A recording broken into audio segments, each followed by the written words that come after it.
महल के अस्तबल में एक शानदार हाथी खड़ा है, जिसका कोमल स्वभाव उन सभी को प्रिय है जो सेवा करते हैं। भूख से प्रेरित एक कमजोर कुत्ता हिचकिचाते हुए अस्तबल में प्रवेश करता है, जो भोजन की गंध से आकर्षित होता है। कुत्ता हाथी के कटोरे के पास जाता है।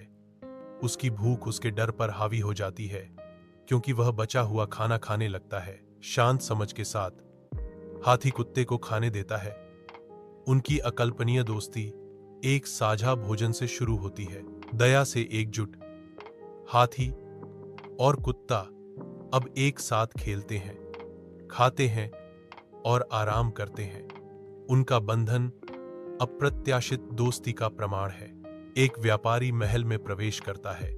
उसकी नजरें तुरंत पास में आराम कर रहे कुत्ते पर जाती हैं। व्यापारी मोहित होकर एक नौकर से कुत्ते को उसके लिए खरीदने के लिए कहता है।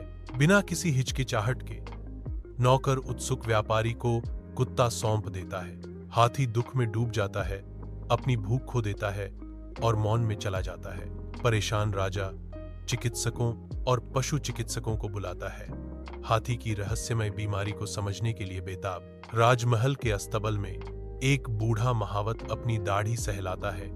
उसकी आंखें गहरी चिंता दर्शाती हैं, क्योंकि वह हाथी को देखता है। महावत आश्चर्य से पूछता है, शायद हाथी दुखी है, किसी प्रियजन के लिए तरस रहा है। क्या हाल ही में उसके आसपास कुछ बदला है? नौकर अपनी यादें साझा करते हैं।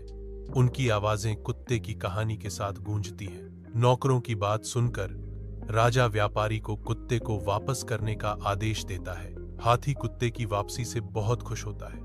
वह जोर से चिंघाड़ता है, अपने दोस्त की ओर दौड़ता है। फिर से मिले। हाथी और कुत्ता फिर से एक साथ रहते हैं। उनका बंधन अटूट है।